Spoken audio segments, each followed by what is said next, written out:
Um tirano que defende liberdade é bom. Olha, Paulo, na verdade, vamos lá, né? Na verdade, o Bolsonaro tem uma retórica beligerante, ele tem a formação intelectual dele toda militar, e isso faz com que ele enxergue basicamente inimigos ou aliados, né? E a lealdade é muito medida aí em relação a estar ao lado dele, né?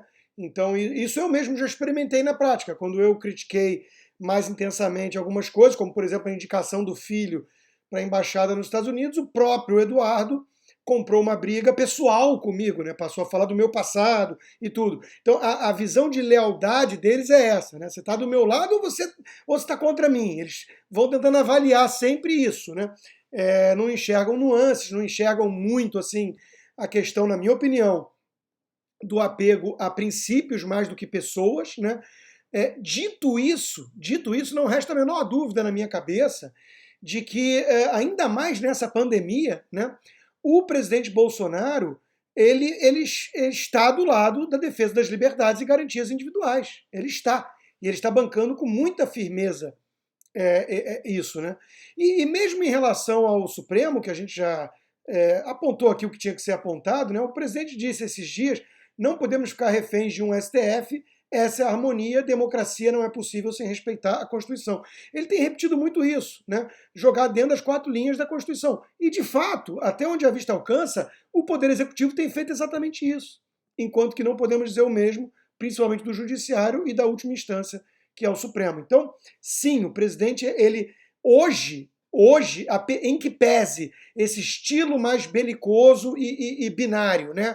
Tribal, em que pese retórica muitas vezes exacerbada e arroubos verborrágicos intensos. Não resta a menor dúvida de que hoje ele é o grande democrata, defensor de instituições republicanas nessa batalha, nesse cabo de guerra. Isso para mim está muito claro. Né? E é curioso isso por quê? Porque não só tem a história do fascismo imaginário, que o Fiuza sempre apontou muito bem, essa expressão é ótima, como a questão do monopólio das virtudes. Né? A turma que se diz de esquerda, eu sou democrata, eu sou tolerante, não é à toa que surgiram esses fenômenos, o ódio do bem, né? Porque eles, em nome disso, eles estão justificando, e isso não é algo novo, não. Isso é algo que foi idealizado pela escola de Frankfurt, por Marcuse. Às vezes o cara nem sabe quem é Marcuse, mas está lá reproduzindo a mentalidade do Marcuse, que dizia basicamente o seguinte: qualquer coisa à direita do socialismo é fascismo. E, em nome da defesa da liberdade, que só os socialistas defendem, você pode usar de instrumentos violentos, porque a violência maior ainda é o próprio fascismo. Então ele criou um silogismo que diz basicamente o seguinte: se você é um jovem loser de 20 e poucos anos que não trabalha e depende dos pais, bota uma máscara preta, pega um pedaço de ferro e espanca um casal de velhinhos porque está com um boné do Make America Great Again, você é um libertador. Você é o democrata antifascista que está livrando o mundo da ameaça fascista. E aí pronto, tudo está permitido. Isso é Marcuse. O idiota pode nem saber. Ele está dando vazão lá aos ressentimentos dele, a necessidade de destruir, ao niilismo. Ele nem entende o que ele está fazendo. Mas há um selo filosófico, um respaldo, um salvo-conduto intelectual para ele dar vazão a essa agressividade, né, em nome de uma libertação antifascista. Então é exatamente isso que nós estamos vivendo hoje. Né? A turma cancela todo mundo, rotula todo mundo, inclusive quando acha que isso é conveniente, com insinuações sexuais. Né? Você pode praticar homofobia se você estiver do lado do bem. Né? Você pode pregar Ministério da Verdade, pode querer usar o arbítrio e rasgar a Constituição e prender de forma totalmente policialesca, né? Porque você está combatendo o fascismo. Então, não resta a menor dúvida de que, por conta disso, o Bolsonaro virou o grande foco de resistência a essa verdadeira ameaça fascista e não ao fascismo imaginário. Só que isso não é muito novo, né, Paulo? Assim, a tática leninista já era apontar o dedo para os outros e diante de um espelho. Você ligar uma metralhadora giratória, você acusar os outros daquilo que você mesmo fazia e era. Isso já é muito antigo. Né? Então a gente está vendo só uma... E como dizia Marx, né, a história se repete como farsa. Então o que a gente está vendo é uma grande farsa. Daí talvez a percepção do Fiuza acurada de que é tudo malandro, né? Porque não dá mais para levar a sério o respaldo ideológico e intelectual. Virou uma farsa. Virou o seguinte, ó, nós vamos usar um truque para poder dar vazão ao nosso autoritarismo em nome de uma causa nobre. Né? Virou isso, virou até brega.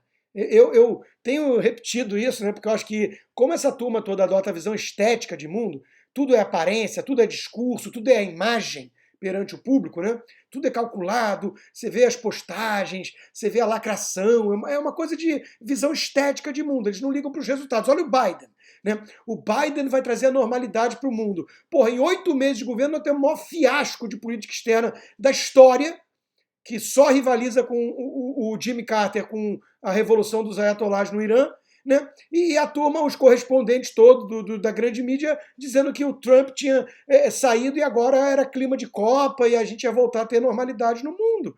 Então por quê? Porque eles endossam a visão estética de mundo. Então, como eles ligam muito para as aparências e não para os resultados, eu gosto de apertar onde dói. Além do bolso, porque eles são muito materialistas e ambiciosos, via de regra, né? Essa turminha que fala em igualdade, desapego material, como também na questão da estética. É brega. A postura deles é uma postura brega, é démodé, é over. Sabe, você olha esse tipo de truque, de encenação, é uma coisa absolutamente brega. Olha o Chico Buarque. Quem é que pode achar uma coisa cool, descolada, um Chico Buarque hoje defendendo o Lula e o Fidel Castro? Sabe, é uma coisa totalmente brega, fora de moda. Então acho que a gente tem que apertar nesse aspecto também, porque é isso que nós estamos vivendo.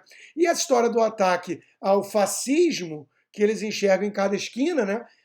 E já enxergavam no Temer, é sempre bom lembrar isso que o Fiuza lembra também. Né? A gente tem que mostrar isso. Olha, isso é uma coisa, acima de tudo, é perigoso, é autoritário, é totalitário, mas acima de tudo é absolutamente brega, porque é um truque tão raso, é um truque tão manjado, né? Que imagina o que é um malandro, o típico malandro carioca, quando a gente pensa. Aquele sujeito com um terno branco, um chapeuzinho, aquele bigode fininho, sabe? O típico malandro carioca. Nos tempos de hoje, se a gente visse aquela figura, aquela personagem, tentando aplicar um golpezinho na moça, né?